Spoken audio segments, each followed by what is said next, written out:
I would love to visit the Midwest this year. Chicago has been on my list for so long. Minnesota, Michigan, I think South Dakota is also in the Midwest. I would love to do it this year, but if not this year, it will definitely happen. But who better than Lawrence to like point out things that I would have no clue as? Like I would not have an idea what, to expect, and just to get me sort of a bit more educated before I make the trip so I don't do anything silly, that makes myself look silly,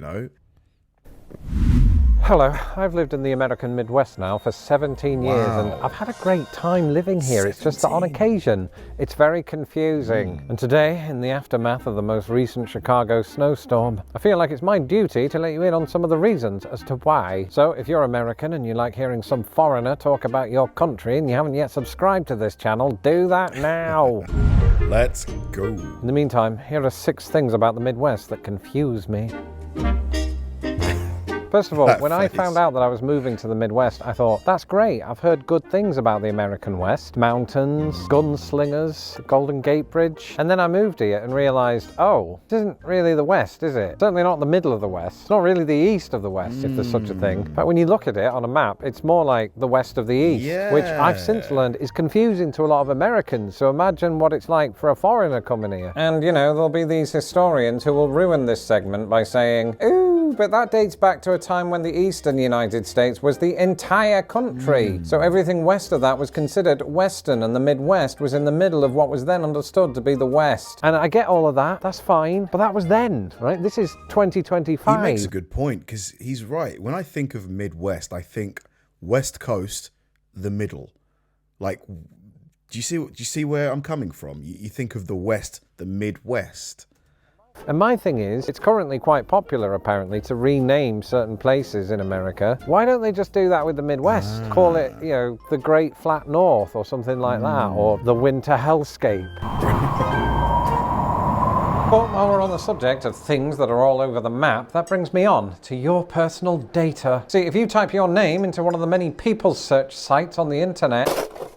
That is a lot of snow. I found the poop scoop. Some of the things that confuse me about the Midwest are very Chicago specific because that's where I live. I think chief among those is this thing called dibs, which is something that people do here during heavy snowfall like this, and they want to reserve a place for their car in the road. So they like shovel up all of the snow and they go, I'll have this spot, and they'll put a chair to reserve that space, regardless of whether or not that's in front of where they live. And do people honour it though? Do they respect the chair, or do they just like move the chair and then take that parking spot? Somebody did that to me once out here. I had to tell them to f off.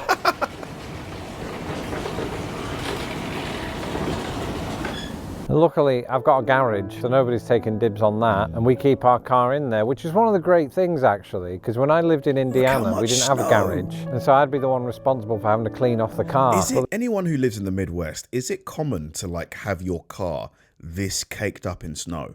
Like this is like at least 3-4 inches of snow that probably fell overnight. This dibs thing, it all seems a bit petty. We all have to walk around in the snow. If you have to park down there because that's the only available place for you, do that. Don't take valuable parking space away from us law-abiding citizens. Not to suggest that dibbing is breaking the law, but it feels like it is. Kinda. One thing that I'll never understand is why are Midwesterners so polite? Actually, let me rephrase that. How are Midwesterners so polite? I mean, they're all like, hey buddy, need a ride? Or, you betcha. And I'm just looking around thinking, how can you be polite in this? This is my 17th winter in the Midwest, and I've become less polite as the years have gone on. I don't know if you've noticed. Trick or treat. Look at you. Who are you dressed as? Clifford, the big red dog. Oh, that's adorable. So you're dressed as a dog then? Yeah. Right. I mean, if I give you some of this, it might look like I'm giving chocolate to a dog. Do you see why that would be unethical? Next year, dogs can't eat chocolate, right? I need to remember that because I'm probably going to get a dog later this year or maybe next year. So dogs cannot eat chocolate. Like, is that full stop? Never ever. Charlie Bucket. Yeah. Bye.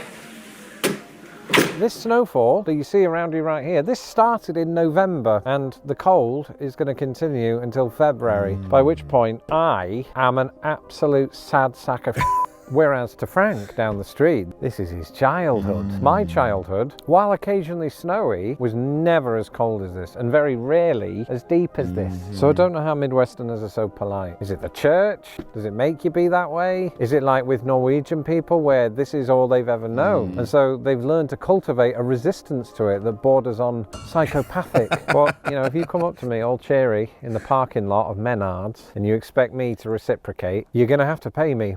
Or buy me a cordless power drill. What do you like? What season do you like most? You know, I do like spring and summer, but there's something about Christmas and New Year's Eve and Halloween, like autumn/fall, like an early winter is quite nice as well.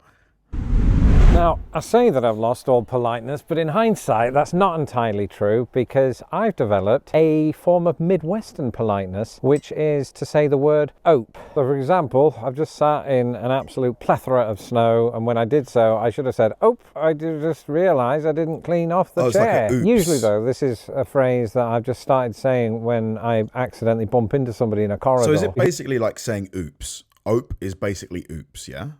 Because they say it to me. It's quite contagious, a bit like the flu that I'm going to catch from sitting in this chair.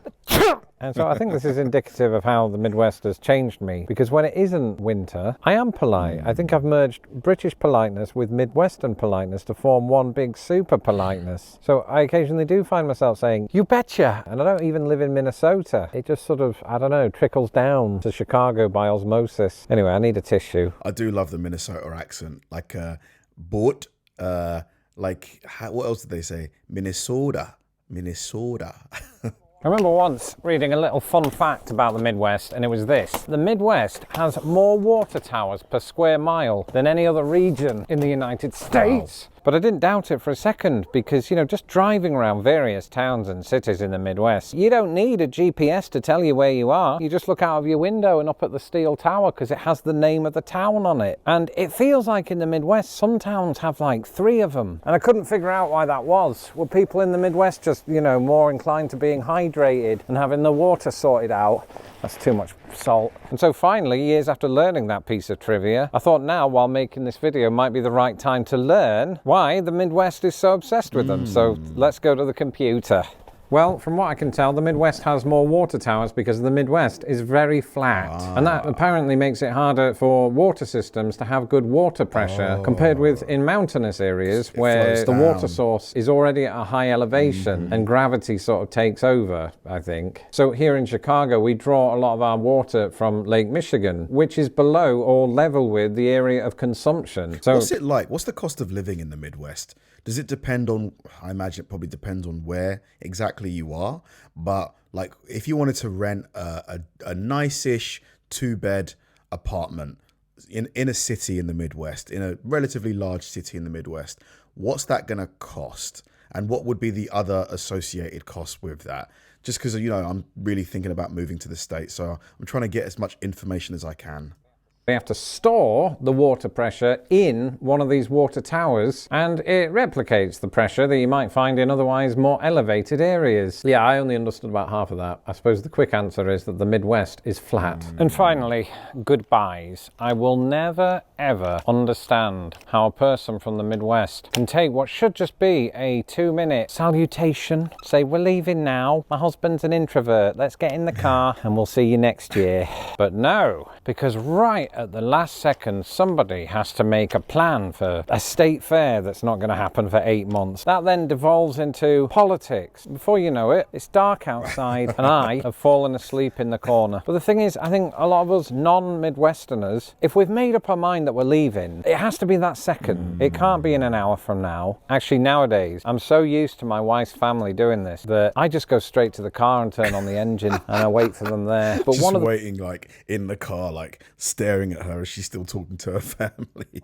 Problems with fake leaving is that a lot of the time they're so embroiled in their conversation, they don't realise you fake leaved. So they're like, oh, he's in the toilet, we can talk for even longer. So there's really no winning with this. You know, when I think about it, it really is just the equivalent of British people not being able to hang up on a phone call where it goes like this. Okay, it was great speaking to you, love. Yep, I'll call you next week. Yep, goodbye. Yep, Happens bye, all the time, goodbye. all the time. Yeah, I definitely want to do more of like everyday America. I think a lot of times Brits, when they go to the States, it's either New York or California or, you know, one of those, or Vegas. I'd like to do more of the states that don't really get the same amount of respect. Do you know what I mean? Like, you know, because there's so much to see in America. It's more than just the Statue of Liberty and the Hollywood sign and the Golden Gate Bridge. So if I do come to the Midwest this year, like what would you suggest? Where would you start? Like what cities would you, let's say I was going to do 3 cities, let's say 3 to 4 nights per city. So like 12 days. What would you do? Thanks for watching, guys. If you enjoyed the video, please like and subscribe and check out the video I'm going to link right below this one. See you there.